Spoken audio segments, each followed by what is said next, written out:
ምርዳእ ምዝራብ ዘይኮነስ ምስማዕ እዩ ትምህርቲ ምንቅስቃስ ሲቪላዊ መሰላት ኣሜሪካ ክኾን ዝኽኣለ ማርቲን ሉተር ኪንግ ጁኒየር ነታ ውሪት ሕልሚ ኣሎን እትብል 10 ምርዳእ ምዝራብ ዘይኮነስ ምስማዕ እዩ ትምህርቲ ምንቅስቃስ ሲቪላዊ መሰላት ኣሜሪካ ክኾን ዝኽኣለ ማርቲን ሉተር ኪንግ ነታ ውሪት ሕልሚ ኣሎን እትብል መደርኡ ኣብ ቅድሚ ካልእ ትምህርቲ ሊንከን ሜሞሪያል ከቕርባዩ መሪጹ ሊንከን እውን ከም ኪንግ ከም ትምህርቲ ሓርነት ኣሜሪካ ይዝረአ ዓበይቲ ሕብረተሰባት ንኽብረታቶም እምነታቶም መንገዲ ትምህርትታት ክውከልዎ ከም ዘለዎም ይፈልጡ እዮም ወልቀ መልእኽቲ እውን ኣገዳስነት ትምህርትታት ጽቡቕ ጌሩ ይዝርዶም ኣብኡ መፂና ግን ዝበዝሐ ግዜ እቲ ትምህርትታት ናይ ገዛእ ርእሶም እምበር ናይ ካልእ ዓቢ እምነት ኣይኮነን ትምህርትታት ነቲ ዘይጭበጥ ነገር ከም ጭበጥ እዮም ዝገብሩና ትምህርትታት ትርጉሞም ዝውንሉ እንኮ ምክንያት ድማ ትርጉም ስለንህቦም እዩ እቲ ትርጉምቲ ኣእምሮና እምበር ኣብ ትምህርቲ የሎን እቲ እምነት ወይ ንጹር ዕላማ ምዝኸውን ጥራዩ ድማ እቲ ትምህርቲ ዓቢ ሓይሊ ዝውንን ንኣብነት ባንዴራ ካብ ትምህርቲ ናይ ሓንቲ ሃገር ክብታትን እምነታትን ምዃን ሓሊፋ ዋላ ሓንቲ ኣይኮነትን ባንዴራና እናንበልበልና ግና ናብ ዓውደ ኺናት ንኣቱ እዚ ሓቀኛ ሓይሊ እዩ ኣብ የማና ኢድ ወተሃደር ኣሜሪካ ተለጢፋ ዘላ ባንዴራ ኣሜሪካ ኣስተቢልኩምላ ትፈልጡ ዶ እንድሕሪ ዝተገልበጠት እያ ብጌጋ ዝተገብረ ኣይኮነን ብዕላማ ይኹም ተገይሩ ባንዴራ እናንበልበልካ ናብ ውግእ ኣብ ተኣትወሉ ነታ ባንዴራ ብየማናይ ወገን ክትሪኣ ከለኻ ዝተገልበጠት እያ ስለዚ ኣብ ኢድ ናይቶም ወተሃደራት ዘላ ባንዴራ ከምቲ ግቡእ ቅርጻ ኣብ ትኾነሉ ነቲ ወተሃደር እንድሕሪት ገጹ ዝሃድም ዘሎ ስለ እተምስሎ ተገልቢጣ ንኽትቅመጥ ተመሪጹ ባንዴራ ኣዝዩ ብዙሕ ትርጉም ስለ ዝወሃባ ብዙሕ ግዜ ንኣኣ ምርኻስ ከም ገበን እዩ ዝሕሰብ ናይ ዝኾነት ሃገር ሓርበኛታት ዕላማ ባንዴርኦም ተሰፊያትሉ ዘላ ጨርቂ ምሕላው ኣይኮነን ስለዚ ዕንወት ባንዴራ ዝምልከት ሕግታት ነቲ ንሳ ትውክሎ ትርጉምን ትእምርትን ነቲ ስለምንታይ ክሕሉ ዝተሓስበ እዩ እቲ ሕግታት ነቲ ዘይጭበጥ ትምህርታቶም እምነታቶም እትውክል እቲ ጭበጥ ባንዴራ ንምሕላው ተባሂሉ ዝጸደቐ እዩ እቲ ሓያል ናይ መልእኽቲ ምትሕልላፍ ክእለቱ ዝፍለጥ ዝነበረ ሮናልድ ሬገን ንሓይሊ ትምህርታት ጽቡቕ ገይሩ ዝርድኦ እዩ ነይሩ ኣብ 1982 እቲ ኣብ ዓለማዊ መደርኡ ንሓደ ጅግና ኣባይቶ ዝጸውዐ ናይ መጀመርታ ፕሬዚደንት እዩ ነይሩ እቲ ልምዲ እቲ ክሳብ ሕጂ ይቕጽል ኣሎ እቲ ኩልንትንኡ ተስፋ ዘንጸባርቕ ሬገን ንኽብርታት ኣሜሪካ ካብ ምዝራብ ንላዕሊ ብትምህርታት ወኪልካ ምቕራቡ ከም ዝበልጽ ይፈልጥ ነይሩ እቲ ምስ በዓል ቤቱ ኮፍ ኢሉ ዝነበረ ዕዱም ለኒ ስካቲኒክ ዝተባህለ ሰራሕተኛ መንግስቲ ኮይኑ ንሓንቲ ሰበይቲ ካብ ሓደጋ ነፋሪ ዘድሓነ ሰብ ነይሩ ኣብቲ ሒደት መዓልትታት ኣቐዲሙ ኣብ ሩባ ፓትሞክ ዘጋጠመ ፍጻሜ ስካቲኒክ ነታ ካብ ሄሊኮፕተር ናብ ቱርባ ዝወደቐት ሰበይቲ እዩ ናብቲ ቀዝሒ ሩባ ብምንቋት ከውፅእ ኣኺሉ ሬገን ቃላት ብላሽ ምዃኖም ተግባራትን ክብርታትን ግን ረዘንቲ ምዃኖም ይኸረድእ ዝፍትን ነይሩ ናይ ስካቲኒክ ዛንታ ድሕሪ ምንጋሩ ድማ ከምዚ ክብል መደረ ዝኾነ ሰብ ናይ ኣሜሪካ ብሉጽ ግዜ ቀደም ሓሊፍ እዩ ናይ ኣሜሪካ መንፈስ ተሳዒር እዩ ኩለኩም ኣይትፍቀዱ ኣሜሪካዊ መንፈስ ብዙሕ ግዜ ክዕወት ርኢና ኢና ሕጂ ኣብኡ ዘለና እምነት ክንገድፎ የብልናን ስካቲኒክ ናይ ሬገን ትምህርቲ ትብዓት ኮይኑ እዩ ዝበዝሓ ትካላትናተን ኣርማ ኣለዎን ንኣርመአን ናብ ትርጉም ዘለዎ ትምህርታት ቅይሮ ዝኽእላ ትካላት ግን ውሕዳት እዮም መብዛሕትአን ትካላት እምነተን እንታይ ምዃኑ ንሰባት ኣብ ምርዳእ ስለ ዝሰንፋ ኣርማታተን ብዙሕ ትርጉም ዘይብሉ እዩ ዝኸውን በሊጹ ተባሂሉ ከዓ ነታ ትካልን ፍርያትን ከም ዝውክል መለለይ ምስሊ ጥራይ እዩ ዘገልግል ሓደ ኣርማ ከም መለለይ ምዃን ሓሊፉ ስለምንታይ ኣብ ግብሪ ውዒሉ ክሳዕ ዘይፈለጥና ዝኾነ ዓሚቕ ትርጉም ኣይፈጥራልናን እዩ ስለምንታይ ተዘይተነፂሩ ግን ኣርማ ጥራይ እዩ ሓደ ኣርማ ንብቕዓት ኣገልግሎትን ማህዝነትን ከምኡውን ዝመስል ነገራትን ጥራይ ዝውክል እንተኾይኑ ኣርማ ምዃኑ ጥራይ ዘብርህ እዞም ነገራት እዚኣቶም ብዛዕባታት ትካል እምበር ብዛዕባት ዕላማ ኣይኮኑን ንውልቀ መልእኽቲ ኣይትረስዕዎም ዝበዝሐ ግዜ እትጥቀሙሉ ትምህርትታት ብዛዕባኦም ስለ ዝገብርዎ እምበር ናይ ትምህርትታት ሓይሊ ጽቡቕ ገይሩ እዩ ዝርድኦም ብዙሓት ትካላት ከም ውልቀ መልእኽቲ ክዋሳ እየን ዝፍትና ኩሉ ምልክታት ብዛዕባን ብዛዕባ ድሌታተን እዩ እንታይ ክንገብር ከም ዘለና እንታይ ከም እንደልን ናይ ሕቶታትና መልሲ ከም ዘለዎም ይነግሩና ግና ከዓ ኣየናቕሑናን እዮም እሙነትና ከም እንህቦም ኣይገብሩናን እዮም ነቲ ምሳል ዝያዳ ነጥብታትን ምውሳኽ ዝኣክል ናይ ውልቀ መልእኽቲ ምፍራሕ ዓስብን መሃብን ካልእ ብዙሕ ናይ ዝወራ ሜላታትን ተጠቂሞም እዮም ስልጣን ጭብጡ ሰባት ድማ ብድሌቶም ዘይኮነስ ተገዲዶም እዮም ዝስዕብዎም ትካላት ከም ውልቀ መልእኽቲ ዘይኮነስ ከም ዓበይቲ መራሕቲ ክረኣያ እንተኾይነን ኩሉ ምልክታትን እንተላይ ኣርማታትን ኩልና ክንኣምነሉ እንኽእል ነገር ዝውክል ክኸውን ኣለዎ እዚ ድማ ንጹርነት ስነ ስርዓትን ቀጻልነትን ይዝሓትት ሓደ ኣርማ ናይ ሓንቲ ትካል ትምህርቲ ዝኸውን ሰባት ንመንነቶም በቲ ኣርማትን ንምግላጽ ምዝነቑሕ እዩ ዘመናዊ ቅድታት ካብ ቀንዲ ኣብነታት እዮም ሰባት ደረጃኦም ንምግላጽ እዮም ዝጥቀሙሎም ብዙሓት ሰባት ካብኦም ዝውከልዎ ነገራት ድማ ሓፈሻዊ ትርጉም ይዝህብ ዝረዘነ ኣብነት ተደሊና ድማ ናብ ሃርቪ ዴቪድሰን ገጽና ክንጥምት ኣሎና ኣብ ሰውነቶም ናይ ሃርሊ ዴቪድሰን ኣርማ ዝውቅጡ ሰባት ኣለዉ ጽላል እዩ ኣብ ቀርቦቶም ናይ ሓንቲ ትካል ኣርማ ተወቂጦም ወረ ገሊኦም ዝውንዎ ፍርያት ናይታ ትካል እውን የብሎም ስለምንታይ ጥያ ሰባት ናይ ሓንቲ ትካል ኣርማ ኣብ ሰውነቶም ይውቀጡ እቲ ምክንያት ቀሊል እዩ ሃርሊ ካብ ቅድሚ ሓያሎ ዓመታት ጀሚሮም ንእምነቶም ስለ ዘነጽርዎ ካብ ቅድሚ ሓያሎ ዓመታት ጀሚሮም ንኽብረታቶም እምነቶምን ብስንዓቶም ስለ ዝተኸተልዎ ከምኡውን ካብ ቅድሚ ሓያሎ ዓመታት ጀሚሮም ኣብ ዝበልዎን ዝገብርዎን ስለ ዝጸንዑን ናይ ትካላቶም ኣርማ ናብ ትምህርቲ ተለዊጡ ድሕሪ ደጊም ድማ ናይ ሓንቲ ትካልን ፍርያትን መለለይ ጥራይ ኣይኮነን ናይ ሓደ እምነት መለለይ እዩ ሓቂ ንምዝራብ መብዛሕትኦም ናይ ሃርሊ ዴቪድሰን ኣርማ ዝውቀጡ ሰባት ዋላ ሓደ ብርኪ ናይ ሃርሊ ዴቪድሰን ክንደይ ምዃኑ ዝኾነ ኣፍልጦ የብሎም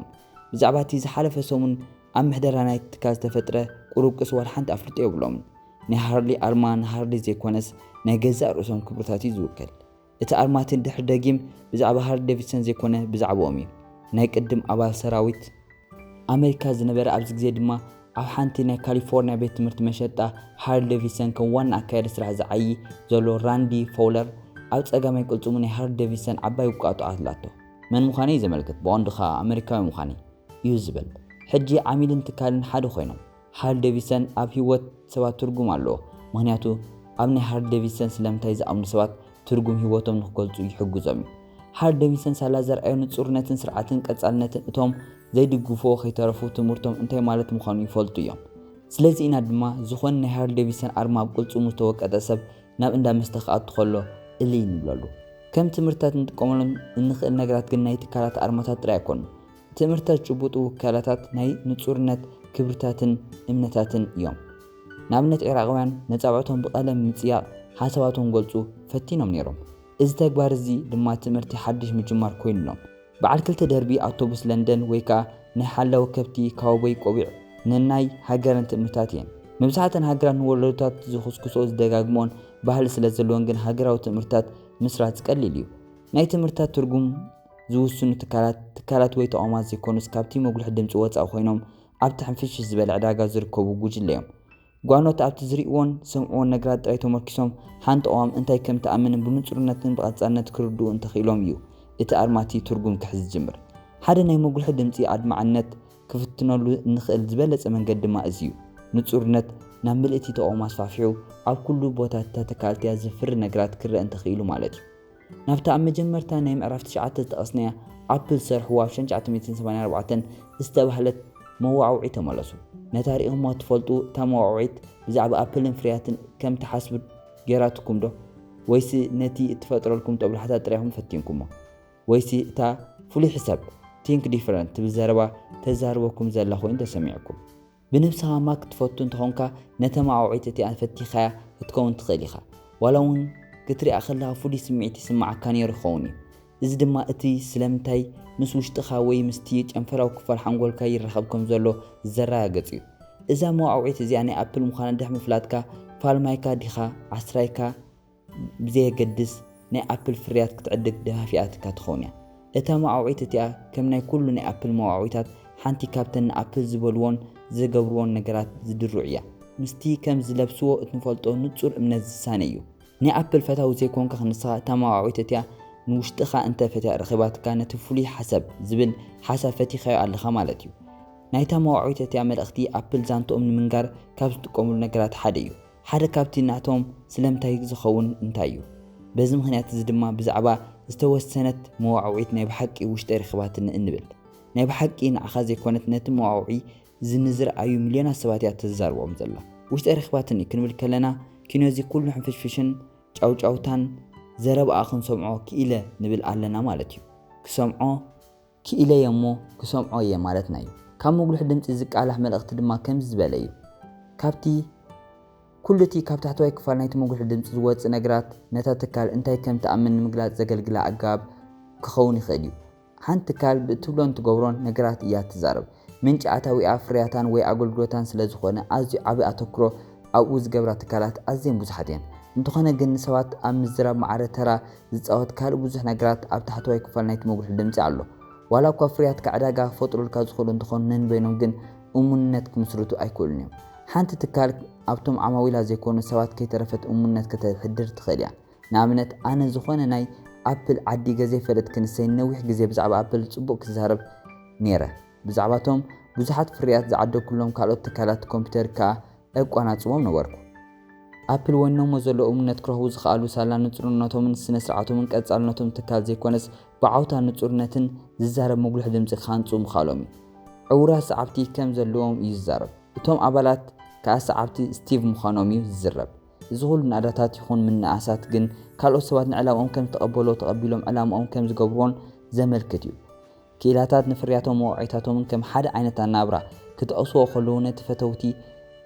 فريات أبل زخون سوات منتهم بتي أبل تفريو نجرات كم زريقو يوزر راجز سوات نقدو فريات مسان نابرون كوهدو خلو نان نابرة موعو عيلنا ننزوا أبل حالا نصور الموبل حدمتي هانيتهم نحق زرقحة تكيمولو نتي حساب زسفحف حلو سوات دما عدي ممو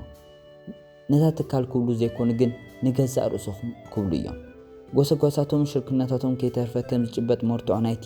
ዝኣምኖ ነገራት ኮይኑ ይዘጋልገል ኣብ 2003 ከምኡን 2004 ኣፕል ነቲ ኣይቱንስ ዝብል ፍርያቶም ንምልላይ ምስቶም ንገዛእ ርእሶም ናይ ዝመጽእ ወለዶ ምርጫ ኢሎም ፀውዕዋ ፔፕሲ ዝተባህሉ ዓብ ትካል ልስሉስ መስተ ሰሪሖም ነይሮም ኣፕል ምስቶም ንዓርሙሽሙሽ ትካል ከም ኮካኮላ ወይ ንወግዓዊ ኩነታት ክውድዎ ዝፍትኑ ፔፕሲ ክዋዕውዕሉ ዝወሓጠልካ እዩ ኩሉ ኣፕል ዝገብሮን ዝብልዎን ነገራት كم زجبت مرتو عنا امنتهم كويني زغلغل ابزا مصحف زيانا ابل دغاغيمه بامنه زتقوملو مخنيات ابل اب كل اسرارهم بخمي سنسرع سلازلوم اب كل زفريوم نغرات انتاي دما قصانه سلازلوم كلنا نفوتوم نزلايوم بزعبا سلمتايم نصور مرداتا سلازلوناي انتاي كم زامنو نفلطينا ممسحتهم نعم زملك مصحفت انبيبنا انفلطنينا نستيف جوبس باكل انفلطنا ባህሉ ስሩሖም ክንፈልጥ ንኣብያተ ጽሑፎቶም ተዛዊርና ተዓዚብና እንፈልጥኒና ብዛዕባ ናይ ኣፕል እምነት ዘለና ንጹር መርዳእታ ካብ ሓደ ቦታ ጥራይ ዝመጻ እዩ ካብ ኣፕል ሰባት እንታይ ሰሪሕካ ጥራይ ዘይኮነስ ስለምንታይ ሰሪሕካ ሪኦም እዮም ዝዕድጉ ኣፕል ድማ ዝኣምንዎ ነገራት ጥራይ እዮም ዝዛረቡን ዝተግብሩን እቲ ትገብሮ እንታይ ከም ተኣምን ዘየርኢ እንተኾይኑ ስለምንታይ ካ እንታይ ምዃኑ ክትፈልጥ ዝኽእል ሰብ ስለዘየሎ ኣብ ሙግዳል ዋጋ ኣገልግሎትን ብቕዓት ባእታታትን ጥቕምታትን ወዘተ ዝኣመሰሉ ኣቑሑ ሸቐጥ ዘዘውትርዎ ነገራት ወሪድካ ኢኻ ክትወዳደር ኣፕል ኣዝዩ ንጹርን ብርቱዕን መጉልሕ ድምፂ ስለዘለዎም መልእኽቶም ምትሕልላፍ ኣዝዮም ብሉጻት እዮም ፈተና ኣሕመልቲ እንታይ ንገብርን ብኸመይ ንገብሮን ከነማዕብል ምእንቲ ካብቶም ካልኦት ሰባት ዝገብርዎ ነገራት ቀጻሊ ኢና ንጥምት ኣብ ዋዕላታት ንሳተፍ ኣብ መጽሓፍቲ ነንብብ ካብ መዓርከ መሓዙትናን መሳርሕትናን ሓሳባትን ምኽርን ክንወስድ ንፈትን ሓንሳ ከዓ ካብቶም ምኽሪ ዝልግሱልና ሰባት ክንከውን ካብ ናይ ካልኦት ተመክሮና ተማሃርና ክንጓዓዝ ኢና እንደሊ ሓንቲ ትካል ጽቡቕ ዝስጉማ ኣገባብ ንኻልእ ጽቡቕ ከሰጉማ እዩ ምባል ግን ጉጉ ይግምት እዩ ሓደ ዓይነት ረቑሓታት ዓይነት ኢንዱስትሪ ዕብየትን ኩነታትን ዕዳጋን እንተጠቀምና ንዖም ካብ ዝሰርሓሎም ንዓናውን ክሰርሓልና እዩ ዝብል ርድኢት ቁኑዕ ኣይኮነን ኣዝዩ ዘገርም ናይ ስራሕ ባህሊ ዘለዋ ትካል እፈልጥ እየ እቶም ሰራሕተኛ ምትሓቱ እቲ ኣኼባ ዝካየደሉ ክፍልታት ኩሉ ናይ ቴኒስ ጠረጴዛ መጻወቲ ዘለዎ ምዃኑ ደስ ከም ዝብሎም እዮም ዝዛረቡ እዚ ማለት ግን ንስኻውን ኣብ ናይ ኩሉ ኣኼባ ክፍልታት ቴኒስ ጠረጴዛ ኣታኣቲኻ ናይ ስራሕ ባህልኻ የማዕብሎ ማለት ድዩ ፍጹም ከምኡ ኣይኮነን ብሉጻት ትካላት ዝኽተልኦ ኣሰራርሓ ቀዲሕካ ክትዕወተሉ ትኽእል ኢኻ ዝብል ኣተሓሳስባ ብፍጹም ቁኑዕ ኣይኮነን ልክዕ ከምታ ናይ ፌራርን ሆንዳን ኣብነት ንሓንቲ ትካል ጠቓሚ ክኸውን ዝኽእል ነገር ነቲ ሓንቲ እውን ግድን ጠቓሚ ክኸውን ማለት ኣይኮነን እቲ ዘገድስ እንታይ ትገብር ወይ ብኸመይ ትገብሮ ጥራይ ዘይኮነስ እንታይ ትገብርን ብኸመይ ትገብሮን ምስትናትካ ስለምንታይ ተዋሂዱ ዝቕፅል ክኸውን ከሎ እዩ ካብ ናይ ካልኦት ስራሕ ክትመሃር ምፍታን ዋላ ሓንቲ ፀገም የብሉን እቲ ሕቶ ግን ንየኖት ኣገባባት ወይ ምኽርታት ከም እትስዕብ ምፍላጥ እዩ ንኣኻ ብልክዕ ዝሰማዓካ እንታይን ብኸመይን ንምርካብ ኢልካ ትገብሮ እትኽእል ፈተና ግን ኣሎ ፈተና ኣሕምልቲ ኢለ ድማ ጽውዖ ኣብ ሓደ ናይ ድራር እንግዶትን ከለኻ ሓደ ሰብ ናባኻ መፅዩ ከም ዝስዕብ ይብለካ ኣብ ትካልካ እንታይ የድልየካ ኣሎ ትፈልጥ ዲኻ ካራሜላ ኣብ ትካልካ ካራሜላ ዘይትሸጥ እንተለኻ መኽሰብ ይሓልፈካ ኣሎ ካልእ ሰብ ድማ ከምዚ ይብለካ እንታይ ከም ዘድልየካ ትፈልጥ ዶ ፀባ ሩዝ ፀብፀባት ከም ዝሕብሮ እኮ ኣብዚ ግዜ እዚ ኩሉ ሰብ ፀባ ሩዝ እዩ ዝዕድግ ዘሎ ኣብዚ እዋን እዚ ፀባ ሩዝ ጥራይ እዩ ዘዋፅአካ ካልእ ሰብ እውን ምኽሪ ይህበካ ኦሬዮ ብሽኮቲ ኣብ ትካልና ኦሬዮ ብሽኮቲ ብትታው ጥራይና ሚልዮናት ኢና ኸሲምና ከምኡ ትገብር ኣለካ ኣሕምልቲ ግድና ኣሕምልቲ ክትኣቱ ኣለካ ዝብለካ ኸ ይመፅእ እዚ ኩሉ ጽቡቕ ምኽርታት ካብዞም ኩሎም ዕውታት ሰባት እዚኦም ረኺብካ ገሊኦም ከም ናትካ ኢንዱስትሪ እዮም ዘለዎም ገሊኦም ካብ ሃን ላዕሊ ዕውታት እዮም ገሊኦም ምኽሮም ዝዕወትዎም ሰባት ኣለዉ ንስኻ ኸ እንታይ ትገብር ናብ ድኳንካ ከይድካ ኣሕምልቲ ፀባ ሩዝ ኦሬዮ ብሽኮቲ ካራሜላን ትዕድግ زور كتب البوزح جزء تتفق نقوله تعد كتب الكا بوزح جنزب تتفق انتو خانا جن كابزون كلهم ويجلي أم فريات زخون ربح تركب ويكون زيك تركب تخيليخ زخون وحسنة تبلكان كاوز خفاخا نهباجت حسرت انت لوكا دغاغيم كان مرجعات كاتممي اللوكا شعو خنينه خاتمالس بزعب حد النجر جزئني ክትكون تخيليخا ኣብቲ ድኳን ሁሉ ትዝዓደከ ኣሕምልቲ ጸባ ሩዝ ኦሬዮ ብሽኮትን ካራሜላን ሒስካ ንኽትከፍል ተሰሪዕካ ከለኻ ዝረኣየካ ሰብ እምነትካ እንታይ ምዃኑ ክፈልጥ ኣይክእልን እቲ ትገብሮ ነገራት ከም ናይ እምነትካ መራገጽ እዩ ከገልግል ዘሎ ንስኻ ድማ ኩል ነገር ዓዲካ መጺኻ ናብ ድኳንካ ቅድምኻትካ ስለምንታይካ ትፈልጦ ነርካ እንተ ትኸውን ስለምንታይካ ጥዕና ዝህብ ነገራት ጥራይ ምግባር እንተኾነኸ ንኣካላትካ ጠቃሚ ዝኾነ ነገራት ጥራይ ምግባር እንተኾነኸ كم أنت زخون نيرو إتت كل تصب مخرطات مسخبكا نبدو كان كيتكا أحملتن صوان روزن تراي مع عدكا نأخذ زخون نساتهم ترايم اتخاذ مخرطات تصب مخري أين برا مالت يكون نأخذ زخون جن أين برا ات مخرطات مسخات زي وهادي نيرو موسانتات كبسلمتك أنت هتصاري خيام أبتدو كان تحلفو جزين التوت أو جنزبن يقود لي كم أنت جيركا كابتوم اتعدو قوم نجارات كم تربح رجوتيو بعبيوخا أبدو كان نبرتكا حسكا تسرعكا زرعكا سبنتكا أنت يمخانو خرئي قليليو صوان روزن أحملتن ترى حسكا أنت ترعيخا حلفتي من قدي إمنتكا أنت يمخانو خردي يخوليم تعناخا محلاو كم تأمن جميته عنوان كمخايا حتى كخا مدلوخ دما خولو خاي يخوليم بقى سلاقونا وسانتات مساركا عامل سرحتنيا ويدما مشارختك تركب تخيليخا اتقبرو انتاي نتي تأمنو سلمتاي كم زقلس بمرقات تراي نتوم التأمنهم زأمنو بقليلو كم زرخوخا تقبر تخليخا نتي تكورو تتكيمكا سلمتايكا تصبو غيركا تردق كيلكا مالتيو إذا أمر زي حسوا وصل زخونة أب حقني عالم كندز أكل سنة سرعات كتاري كل جزي كالي مالتا يكون أقل قل أوان إدانا كنكفر ويدما قال نحاد سيري وان ربحان كنراكب كنبل نحاد سيري وان وسانتات كنوسن كم زلنا يرد عني فتنا حملتي أبكم عينة كونتات تخونون يسرحو حبستي شوكولاتات قوادس انت اللي هتصقم يولم اتفللي جن بسلامتاي تجمر انت لخا اتا حبستي شوكولاتا مس امنتكا كم زي تسامع بني حصير وان عقبتيلكا تبلع خمزه لهان صبو غيركا تفلطيخا تحل ما يكون كان زلها شكراو ነገር ስለዚ حرفكا خومو تكبر مهلاوكا كومو نخيتدغم زياده ختصعر كم زلكا انت تفلطيخا ناب عوت اتوسدنا منقد رخيمنا الى زبقسامو زفشلا ازي مزحت وانين علوا نتا حبستي شوكولاتا يريومو مصوار يسنا بسلامتاي مجمار ايناي مخري تقبل كنصرلكا يحجز طراي زي كونه ايناي مخري ميزان كايستكا كتفلط ون يحجزكاي نزوم وسانتات زيوم متغبار زيدلي انت خوينو كتتغبروم تخليها بزح غزي كن كوم عينت وسانتات كتوسد يبلكان مس غزي سب انتاي كم تامن كطفو يخلي اتي سلامتاي مس نغركم احملتن صمان روزن كم تعدق ايتوحطلكم اتي سلامتاي مس نغركم جن انت عينت وسانه توسنو خمزلكم فليتكم حنتكا سلامتي انت نصيرا كلهم ابتا تكالتي ازلو ابالات كابتي اتمرح يزونو وسانتات زي سنف نصورنتن قنا وسانتاتن كوستي خوليوم سلامتي كانت فليتكا قنا وسانه توسد قليليو كم قطع سرحتنياتات مسرات شركنات ويكا محنصا سئلتات زعموسلو وسانتات بفتن احملتي كحالفو اللووم زياده احملتي زياده امنت مارك روبين نفع ولاديو مستن لوسين سوفين استبهلا خلت تدقو بزح غزي يزحلف حدا قدام تحت قطري بعلت بيتو كلاودين لوسي ناب اندا محازا حيزات تخدت مارك دمانتا قوال 5 عامت قوادو صوفي كحلو اب غزا ترفه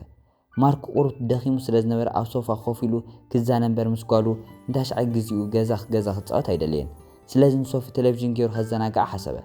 مارك لت حدشت دي في دي نيرونو نخلتي انريوان ويون بزعب خلتي انسميعو عيفلت النيرو مارك نقولو ناي كارتون فيلم كل علامون نسخه كالك كفلي خيدو كالك كعزب يحاسبو حانت كابتن ديفيديتات سمعوا زي فلت تكال يسرحوا تكون كلا تحانت جن ناي ديزني يعني را كابزن كلتا ديفيديتات عينت ولعو مساخه عينت مولع كان يركا اتمالسي ازج قاللي ان تمرت خونا جن نزرزرو كلتين ديفيديتات ناي كارتون فيلمات ينيروان كلتين هصانات تبعيدن تدلواي نيرن كلتين صبور ايتوتات تصحفولن نيرو تحانت فللي نتا ناي ديزني ديفيدي نامنا مخنا طرايو ديزني ابر البو تكال يكونن ناي مرحنتن محدران صقمات حديفو يغاطموي